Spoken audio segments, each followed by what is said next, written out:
Hai semua, ketemu lagi sama aku Luna. Selamat datang di channel Ngomongin Uang. Pernah nggak kamu mikir, kenapa sih ekonomi di Indonesia itu terpusat banget di Pulau Jawa?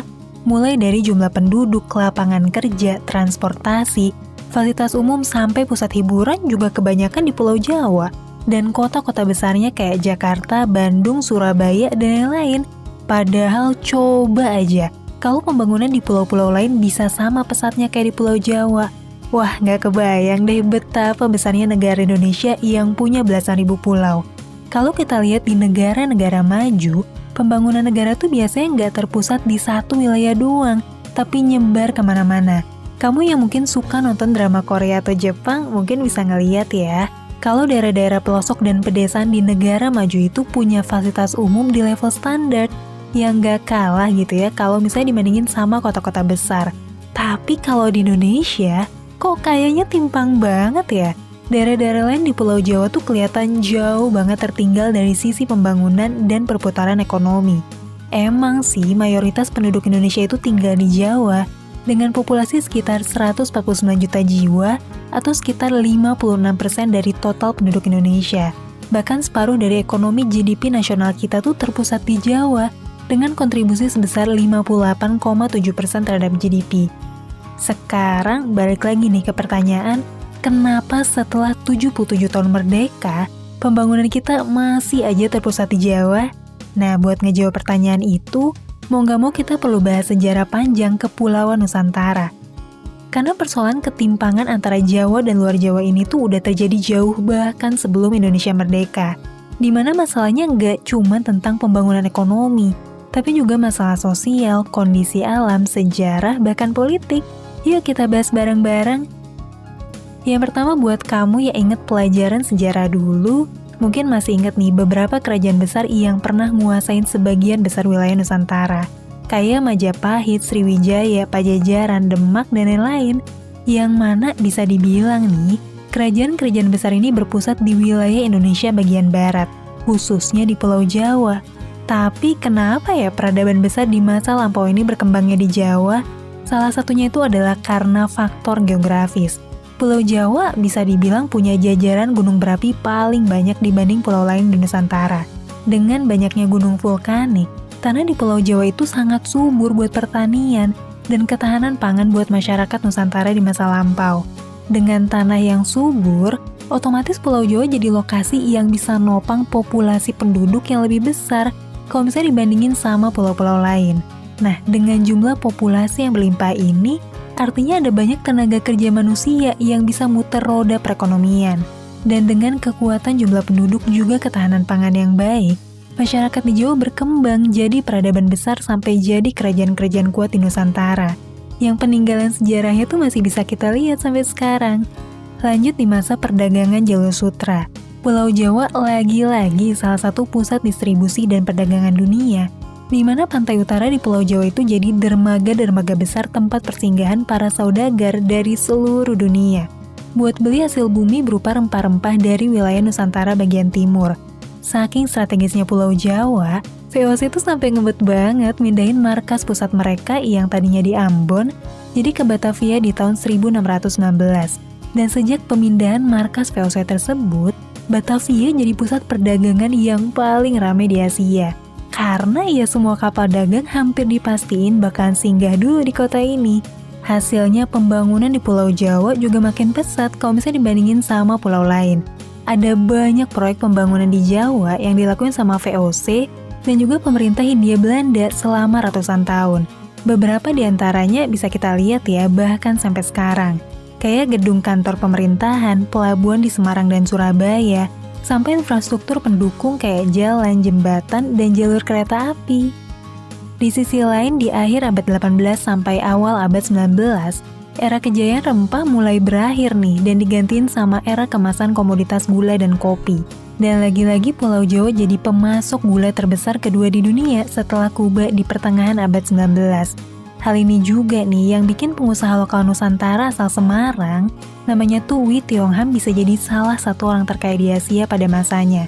Di sisi lain, pembangunan di wilayah timur Nusantara jadi makin ditinggalin karena harga komoditas rempah jatuh gara-gara banyak diseludupin dan dibudayain di daerah-daerah lain.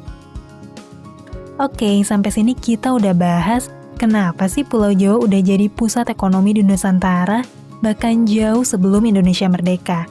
Tapi mungkin kamu masih penasaran gitu, kita kan udah 77 tahun merdeka, kenapa sampai sekarang ekonomi masih terpusat di Jawa dan belum terdistribusi ke daerah luar Jawa?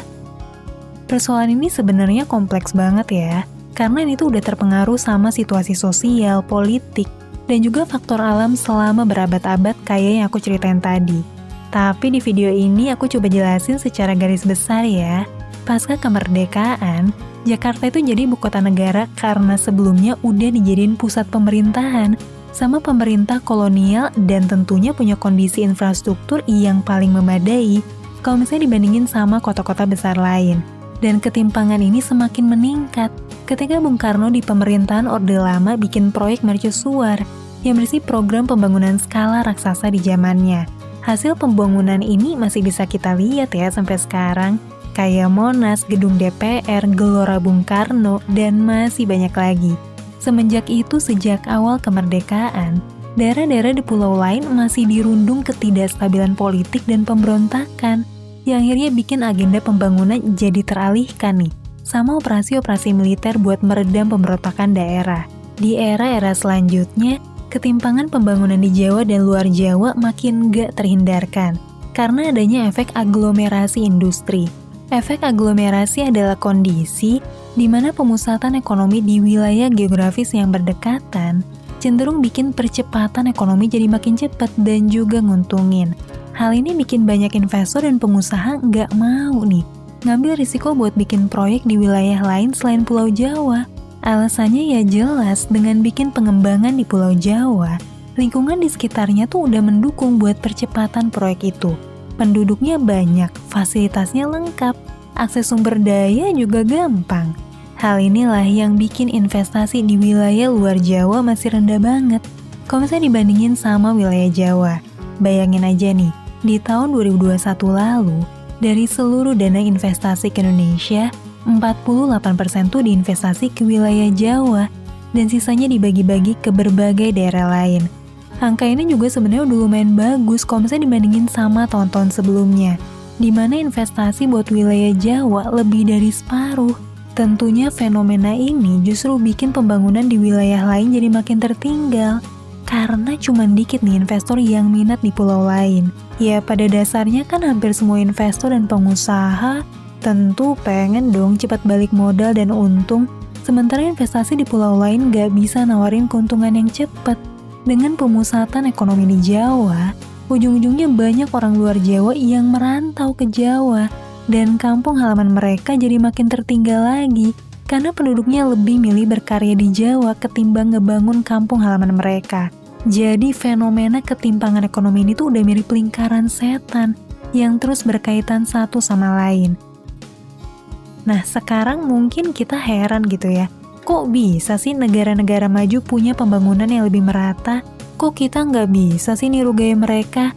Ada 3 faktor nih yang sebetulnya bikin banyak negara lain bisa punya pembangunan yang merata.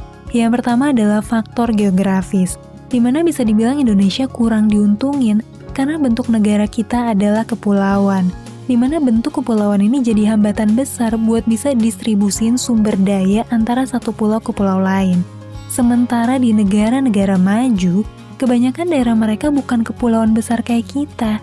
Jadinya cukup satu proyek transportasi besar, itu tuh udah bisa menjangkau seluruh pelosok wilayah negaranya, di mana keterhubungan antara kota besar sampai daerah ini ibarat urat nadi pembangunan. Distribusi bahan baku dan tenaga kerja jadi lebih fleksibel. Sementara wilayah Indonesia yang bentuknya kepulauan, hal itu bikin distribusi pembangunan jadi nggak praktis. Kalau negara lain perlu bikin satu proyek besar, Indonesia perlu bikin beberapa proyek besar secara terpisah buat bikin seluruh Indonesia terhubung.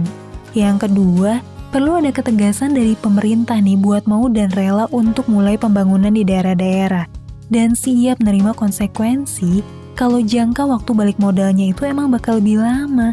Karena kalau nggak dimulai-mulai, mau sampai kapan daerah di luar Indonesia tuh nggak berkembang?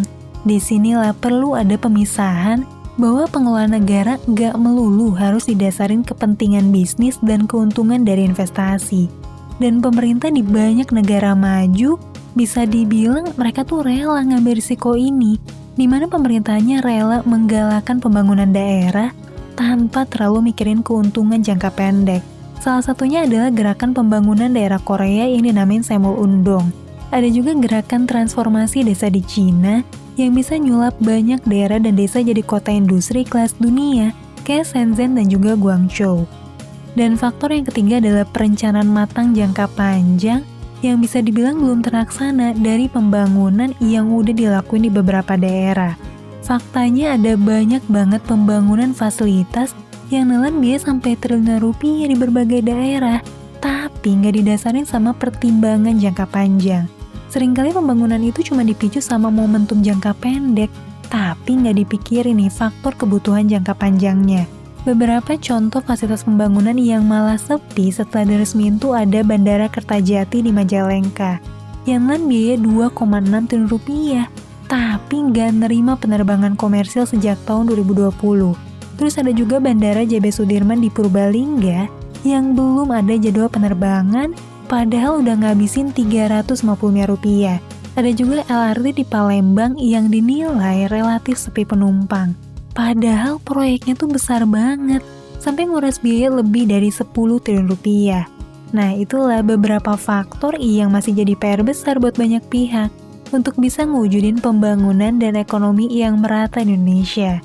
Semoga video singkat ini bisa nambah wawasan kamu semua, khususnya yang masih suka penasaran kenapa sih Indonesia ini terkesan terlalu terpusat di Jawa. Sampai ketemu lagi di video selanjutnya, tetap di channel Ngomongin Uang, karena ngomongin uang gak ada habisnya.